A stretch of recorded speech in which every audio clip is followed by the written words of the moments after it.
Good morning and welcome to our devotions for the beginning of another week. It is indeed a joy and a privilege to be with you at the beginning of this week.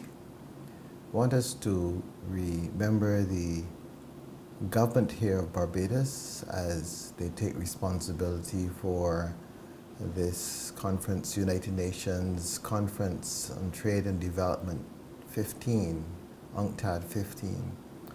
Ask your prayers for the Prime Minister and all those involved in the National Committee, ensuring that this conference is a success and that it achieves its objectives. It seeks to encourage equality across nations and bring us into a new dispensation where all nations are respected as entities in their own right with their own concerns and their own needs. Needs that we believe are shared across the world, but the response to those needs isn't always a response of equality, and that is what we seek to accomplish going forward. Our theme for this week is let the children come, do not hinder them, the rain is theirs. Let the children come, do not hinder them, the rain is theirs. And so we ask God's blessing and peace as we come into this space this morning and we find ourselves in the midst of God's wondrous love for us, God's wondrous peace. And we pray that during this time that we spend together, that we may truly embark on another stage of our journey. We are always journeying. This is the beginning of a new day, the beginning of a new week, the beginning of a new time for us. Let us see how we can use this time effectively and seek to grow more in keeping with what God would have us be and what God would have us do in this journey that we have undertaken at this particular unique point in time. So I invite you to find a space where you cannot be disturbed and where you can focus on your inner self and you can allow the divine presence to be with you in this moment. This is the day that the Lord has made. We will be glad and rejoice in it. Breathing in, we take in a deep breath, recognizing the beauty of the life that we are in, the joy of all that we receive, the blessing that comes from God, the peace that passes all understanding. We give thanks. We give thanks in the midst of the stillness for that wondrous love, a love that is ours, a love that we can feel. Not the love of this world, but that divine love which knows no boundaries, that divine love which has no agenda, that divine love which does not seek to control or restrain or own, but that divine love which is freeing, releasing, acknowledging the self and the beauty of the self, and the self as part of a greater self. Come into that space where we can discern that inner child, that innocence, that purity.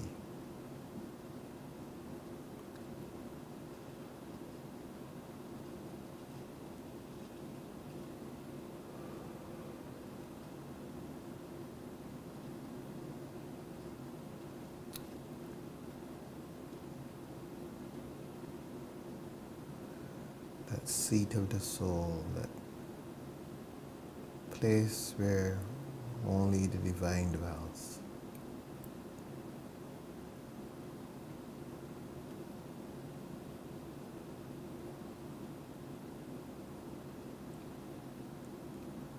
This is your true self. Without your agendas of the day, without your desires, wants, without your sense of who others think you are, or who you yourself might want to be. It's in this space that we experience the true divine self that we are, in its innocence, its purity.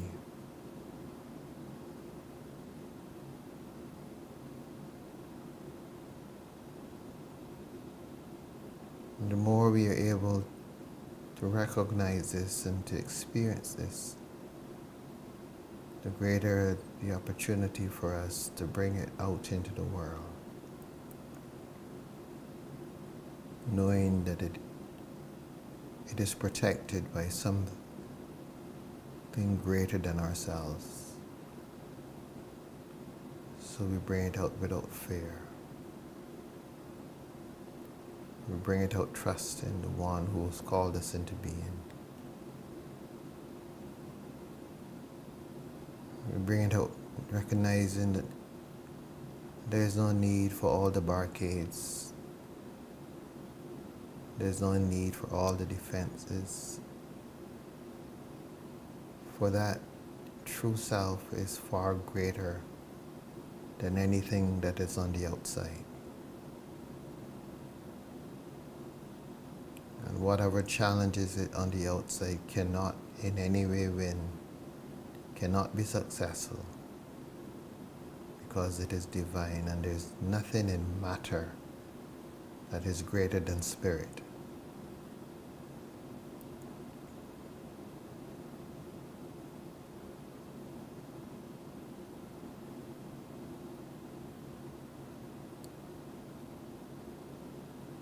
That self, that central self, is not small as we would think of it as small. When we speak of going inside, we think of it as smaller than the rest of ourself. But it is our attention that we're taking inside. That aspect of ourselves is not inside. That aspect of ourselves is all around. It is all things. It is greater than this physical experience. But it is only when we turn our attention away from the external, looking through our eyes, and we look in an alternate manner, that we are able to see the vastness and the power. So looking inside doesn't mean looking at something small.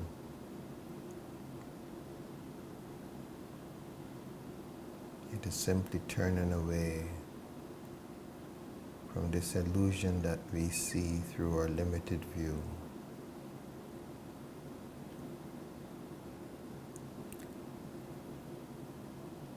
An illusion, not because it is not present, but an illusion because it is so narrow, and there's so much more,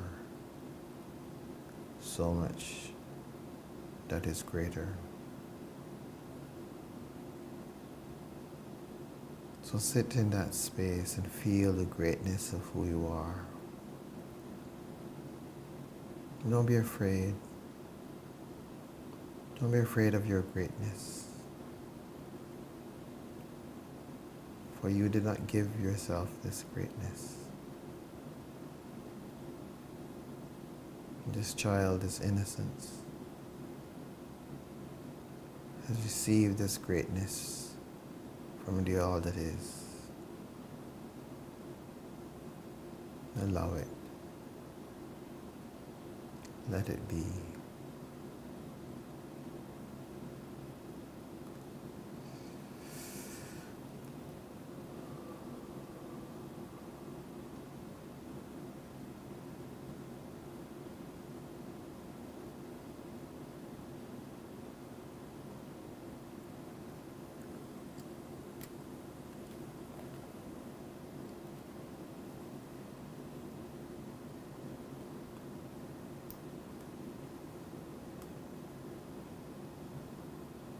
So we come again as little children, standing in the presence of the vastness of your being.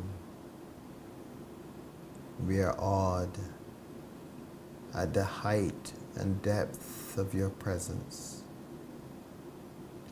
We are humbled by your desire to be experienced completely by us. We know your love for us. When we allow ourselves to be like children,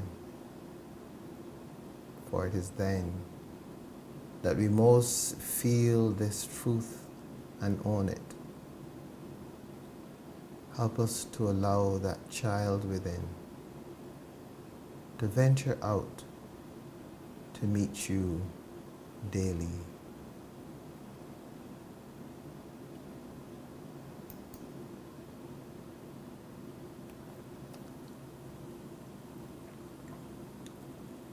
For our gospel reading today, we use Matthew 8, verse 28 to 34.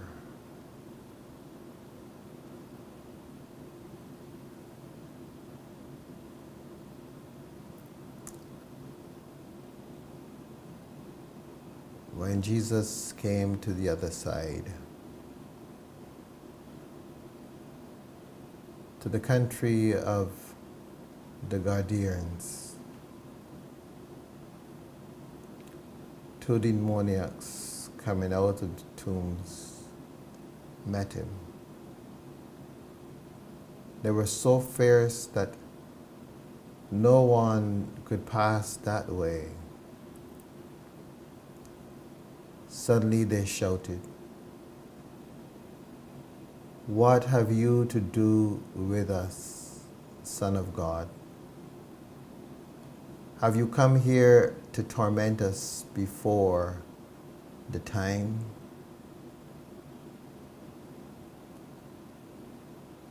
Now a herd of swine was feeding at some distance from them. The demons begged him, "If you cast us out, send us into the herd of swine."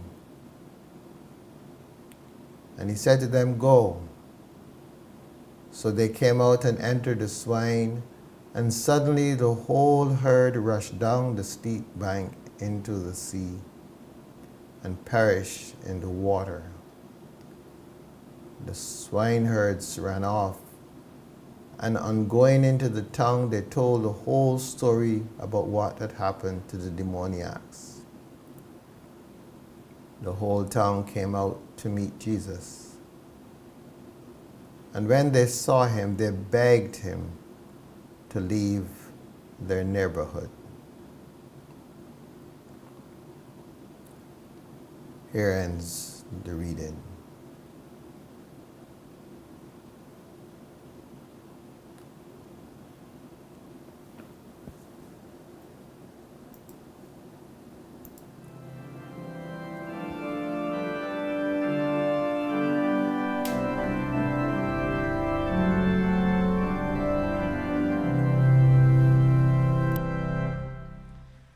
Praise and thanksgiving, Father, we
Gospel of ours that brings us this wonderful message this morning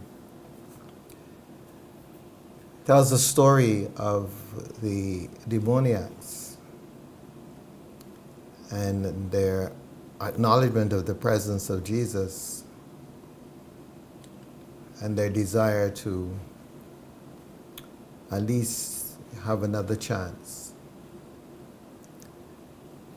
It's a very powerful story, and there's great personification in this. And perhaps in our time we might have told the story differently. But as I reflect on the story, I can't help but think of what modern psychologists might have called the shadow side within ourselves. That dark side. Understanding that we live in a dualistic experience, and where there's light, there's darkness. And so oftentimes in our world, we don't want to acknowledge the darkness within ourselves. And it's that neglect, that refusal to acknowledge the darkness, that creates all manner of havoc in our lives. Darkness is there. The challenge that we have is learning how to incorporate the darkness. Because oftentimes we push the darkness away, oftentimes subconsciously. Oftentimes we have had traumatic experiences in our youth, and we have found ways to cope. And those ways that we choose to cope are the ways that cover the darkness.